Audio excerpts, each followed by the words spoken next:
ತೀರ್ಪು ಬರೋ ಸಾಧ್ಯತೆ ಇದೆ ಅನ್ನೋದನ್ನ ಸ್ಪಷ್ಟವಾಗಿ ತಿಳಿಸ್ತಾ ಇದೆ ಅಂತ ಹೇಳಿ.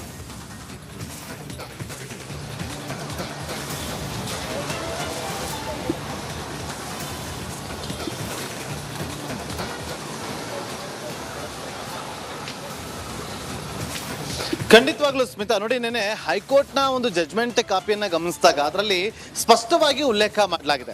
ಇಲ್ಲಿ ಕೃಷಿ ಭೂಮಿಯನ್ನ ಪರಿವರ್ತನೆ ಅಂದ್ರೆ ಭೂ ಪರಿವರ್ತನೆ ಮಾಡಿ ಇಲ್ಲಿ ಮಾರಾಟ ಮಾಡಿ ಅಲ್ಲಿ ಡಿನೋಟಿಫೈ ಮಾಡುವಂತ ವಿಚಾರಕ್ಕೆ ಸಂಬಂಧಪಟ್ಟಂತೆ ತನಿಖೆಯ ಅಗತ್ಯತೆ ಇದೆ ಅಂತೇಳಿ ಇಲ್ಲಿ ಸ್ಪಷ್ಟವಾಗಿ ಹೈಕೋರ್ಟ್ನ ಪ್ರತಿಯಲ್ಲೂ ಕೂಡ ಜಡ್ಜ್ಮೆಂಟ್ನ ಕಾಪಿಯಲ್ಲೂ ಕೂಡ ಉಲ್ಲೇಖ ಮಾಡಿರುವಂಥದ್ದು. ಹಾಗಾಗಿ 17A ಅಡಿಯಲ್ಲಿ ತನಿಖೆ ಮಾಡಬೇಕು ಅಂತೇಳಿ ಏಕ ಸದಸ್ಯ ಪೀಠ ನಿನ್ನೆ ತೀರ್ಪನ್ನ ಹೊರಹಾಕಿತ್ತು. ಸೊ ಇವತ್ತು ಇದೇ ವಿಚಾರವಾಗಿಯೂ ಕೂಡ ಬೆಳಗ್ಗೆ ಯಾವಾಗ ವಕೀಲರು ತಮ್ಮ ಪ್ರೆಸೆಂಟ್ಸ್ ಅನ್ನು ತೋರಿಸ್ತಾರೆ, ಅದೇ ಸಂದರ್ಭದಲ್ಲಿ ಈ ವಿಚಾರವನ್ನ ಪ್ರಸ್ತಾಪ ಮಾಡ್ತಾರೆ.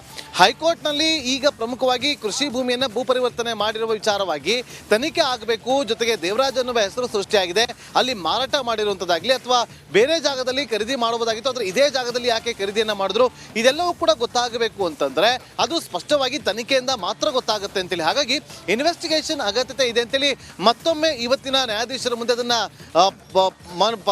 ಅವರಿಗೆ ಮನವರಿಕೆ ಮಾಡಿಕೊಳ್ಳುವಂತ ಕೆಲಸವೂ ಕೂಡ ಆಗುತ್ತೆ. ಹಾಗಾಗಿ ಜಡ್ಜ್ಮೆಂಟ್ ಕಾಪಿಯನ್ನ ಬರೆಸ್ತಾ ಇರುವಂತಹ ನ್ಯಾಯಾಧೀಶರು ಈ ಎಲ್ಲ ಅಂಶಗಳನ್ನ ಉಲ್ಲೇಖ ಮಾಡ್ತಾ ಇದ್ದಾರೆ. ಇದೆಲ್ಲವನ್ನು ಕೂಡ ಗಮನಿಸ್ತಾ ಹೋಗೋದಾದ್ರೆ ಇಲ್ಲಿ ತನಿಖೆಗೆ ಆದೇಶ ನೀಡೋದು ಅಂದ್ರೆ ಹೈಕೋರ್ಟ್ನ ನಿನ್ನೆಯ ಒಂದು ತೀರ್ಪು ಯಾವ ರೀತಿಯಾಗಿ ಸಿಎಂ ಸಿದ್ದರಾಮಯ್ಯ ಅವರಿಗೆ ಸಂಕಷ್ಟ ಒಂದು 50% ತಂದಿಟ್ಟಿತ್ತು, ಇವತ್ತು ಬರುವಂತ ಜಡ್ಜ್ಮೆಂಟ್ನ ಆಧಾರದಲ್ಲಿ ಗಮನಿಸ್ತಾ ಹೋಗೋದಾದ್ರೆ ಅಂದ್ರೆ ಜಡ್ಜ್ಮೆಂಟ್ನ ಕಾಪಿಯಲ್ಲಿ ಉಲ್ಲೇಖ ಆಗ್ತಾ ಇರುವಂತ ಅಂಶಗಳನ್ನ ಗಮನಿಸ್ತಾ ಹೋಗೋದಾದ್ರೆ ತನಿಖೆ ನಡೆಯೋದು ಬಹುತೇಕ ಖಚಿತ ಅಂತ ಹೇಳಲಾಗ್ತದೆ. ಆದ್ರೆ ತನಿಖೆ ಯಾವ ಸಂಸ್ಥೆ ನಡೆಸಬೇಕು ಅನ್ನೋದು ಮಾತ್ರ ಇನ್ನು ಸರಿಯಾಗಿ ಅದಕ್ಕೆ ಸಂಬಂಧಪಟ್ಟಂತೆ ಸ್ಪಷ್ಟೀಕರಣ ಕೊಟ್ಟಿಲ್ಲ. ಒಂದು ವೇಳೆ ಈಗ ಲೋಕಾಯುಕ್ತದಲ್ಲಿ FIR ಅನ್ನ ಆಗಿದೆ ಆದ್ರೆ ಲೋಕಾಯುಕ್ತದವರು ತನಿಖೆಯನ್ನು ನಡೆಸ್ತಾರೆ, ಆದ್ರೆ ಇದಕ್ಕೆ ದೂರುದಾರರು ಒಪ್ಪಿಕೊಳ್ತಾರಾ?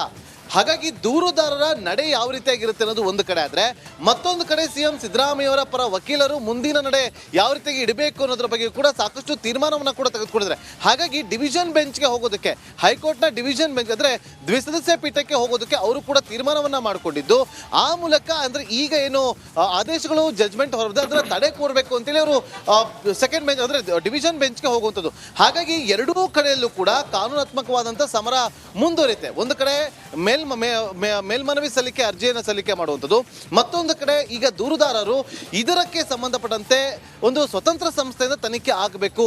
ಇದು ಲೋಕಾಯುಕ್ತ ಅಂತ ಬರೋದು ಸರ್ಕಾರದ ಅಧೀನದಲ್ಲಿರುವಂತಹ ಸಂಸ್ಥೆ. ಹಾಗಾಗಿ ಇಲ್ಲಿ ಇನ್ವೆಸ್ಟಿಗೇಷನ್ ಪಾರದರ್ಶಕವಾಗಿ ಆಗೋದು ಅನುಮಾನ ಅನ್ನುವ ವಿಚಾರವನ್ನು ಏನಾದರೂ ಪ್ರಸ್ತಾಪ ಮಾಡಿದೆ ಆದ್ರೆ ಮುಂಬರುವಂತಹ ದಿನಗಳಲ್ಲಿ ತನಿಖೆ ಯಾವ ರೀತಿಯಾಗಿ ಆಗಬೇಕು ಅಥವಾ ನಿವೃತ್ತ ನ್ಯಾಯಮೂರ್ತಿಗಳು ಅಥವಾ ನಿವೃತ್ತ ನ್ಯಾಯಾಧೀಶರ ಒಂದು ತನಿಖಾ ಸಂಸ್ಥೆಯನ್ನು ನಿರ್ಮಾಣ ಮಾಡಿ ಅದರ ಮೂಲಕ ತನಿಖೆಯನ್ನು ನಡೆಸಬೇಕಾ ಅಥವಾ CBIಗೆ ಹೋಗಬೇಕಾಗತ್ತೆ ಅನ್ನೋದ್ರ ಬಗ್ಗೆ ಸಂಪೂರ್ಣವಾಗಿ ಮುಂದಿನ ದಿನಗಳಲ್ಲಿ ಇದಕ್ಕೆ ಸಂಬಂಧಪಟ್ಟಂತೆ ವಿಚಾರಣೆ ಕೂಡ ನಡೆಯುತ್ತೆ. ಆದ್ರೆ ಒಂದು ವೇಳೆ ಸ್ಮಿತಾ CBI ಎಂಟ್ರಿ ಆಗಬೇಕು ಅನ್ನೋ ವಿಚಾರವನ್ನು ಗಮನಿಸಿದಾಗ ಜನರಲ್ ಆಗಿ ಮಾತಾಡೋದಾದ್ರೆ ಯಾವುದೇ ಒಂದು ಪ್ರಕರಣ ಅಂತ ಬಂದಾಗ ಒಂದು FIR ದಾಖಲಾದಾಗ ಅದನ್ನ CBI ತನಿಖೆ ನಡೆಸಬೇಕೋ ಬೇಡವೋ ಅಂತ ತೀರ್ಮಾನವನ್ನು ತೆಗೆದುಕೊಳ್ಳೋದು.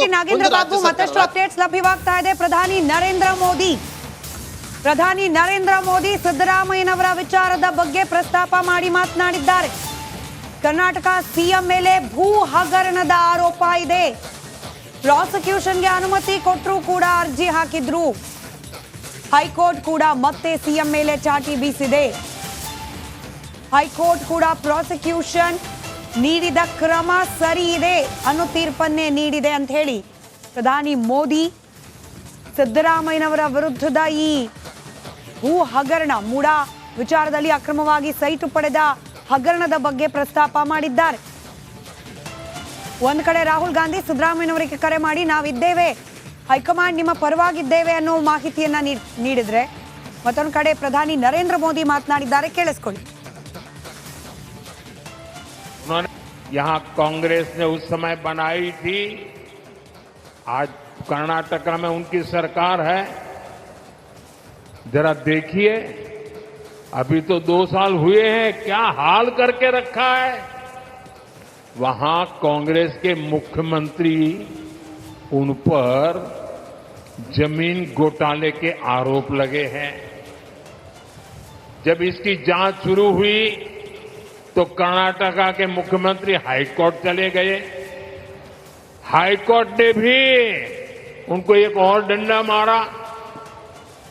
उन्होंने कहा कोई मदद नहीं होगी, और कल ही हाईकोर्ट ने साफ साफ कहा कि जांच के आदेश सही है और जांच होनी चाहिए। यहां कांग्रेस ने उस समय बनाई थी, आज कर्नाटका में उनकी सरकार है। जरा देखिए, अभी तो 2 साल हुए हैं, क्या हाल करके रखा है। वहां कांग्रेस के मुख्यमंत्री उन पर जमीन घोटाले के आरोप लगे हैं। जब इसकी जांच शुरू हुई तो कर्नाटका के मुख्यमंत्री हाईकोर्ट चले गए। हाईकोर्ट ने भी उनको एक और डंडा मारा।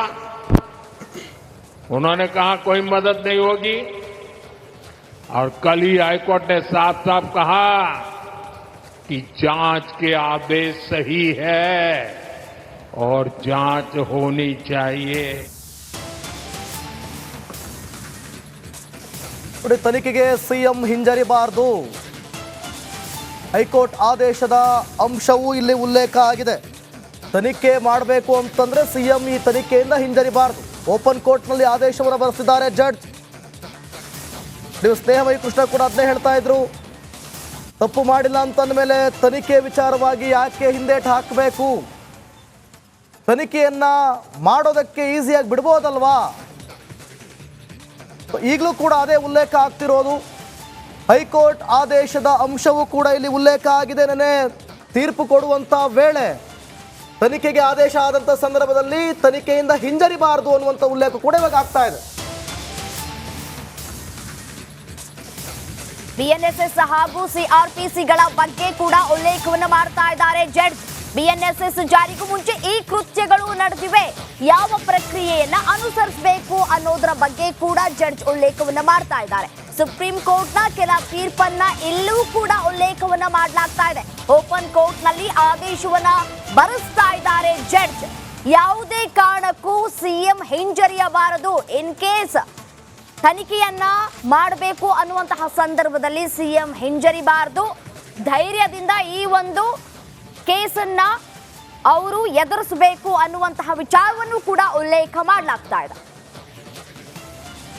ಡೀಟೇಲ್ಸ್ ನೊಂದಿಗೆ ನನ್ನ ಕಲೀಗ್ಸ್ ನಾಗೇಂದ್ರ ಬಾಬು ಹಾಗೆ ಸುನಿಲ್ ಧರ್ಮಸ್ಥಳ ನೇರ ಸಂಪರ್ಕದಲ್ಲಿದ್ದಾರೆ. ಸುನಿಲ್, ನೋಡಿ, ಈ ಘಟನೆಗಳು ನಡೆದಿರೋದು 2004, 5, 2010 site allotment 2022.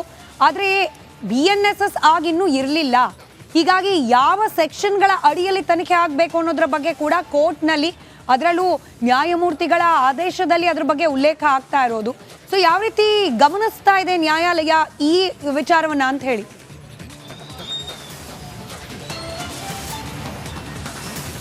S Smita, BNSS ಭಾರತೀಯ ನಾಗರಿಕ ಸುರಕ್ಷಾ ಸಂಹಿತ ಇದು ಜಾರಿಯಾದ ಬಳಿಕ ಆಗಿರುವಂತಹ ಯಾವುದಾದ್ರು ಘಟನೆಗಳು ಆಗಿದ್ದಲ್ಲಿ ಆಗ ಮಾತ್ರ ಆ ಪ್ರಕರಣಗಳನ್ನು ಅದೇ ಒಂದು ಕಾಯ್ದೆ ಅಡಿಯಲ್ಲಿ ದಾಖಲು ಮಾಡ್ಕೋಬೇಕು ಅನ್ನುವಂಥದ್ದು ನಿಯಮ ಇರುವಂಥದ್ದು. ಈಗ ಇದಕ್ಕೂ ಮೊದಲು ಇಷ್ಟು ದಿನ CRPC ಮತ್ತು IPC ಸೆಕ್ಷನ್ಗಳ ಅಡಿಯಲ್ಲಿ ಪ್ರಕರಣಗಳನ್ನು ದಾಖಲು ಮಾಡಿಕೊಳ್ಳಲಾಗಿತ್ತು. ಆದರೆ ಈ ಎಂಟೈರ್ ಘಟನಾವಳಿಗಳು ನಡೆದಿರುವಂಥದ್ದು ಈ BNSS ಇರ್ಬೋದು ಅಥವಾ BNS ಇದು ಜಾರಿಗೆ ಬರೋದಕ್ಕಿಂತ ಮೊದಲು. ಹಾಗಾಗಿ ಇಲ್ಲಿ ಯಾವ ಕಾಯ್ದೆಯಡಿ ಪ್ರಕರಣವನ್ನು ದಾಖಲು ಮಾಡಬೇಕು ಅನ್ನುವಂಥಕ್ಕೆ ಸಂಬಂಧಪಟ್ಟಂತೆ ಕೆಲವೊಂದು ವಿಚಾರಗಳು ಚರ್ಚೆ ಆಗಿರುವಂಥದ್ದು.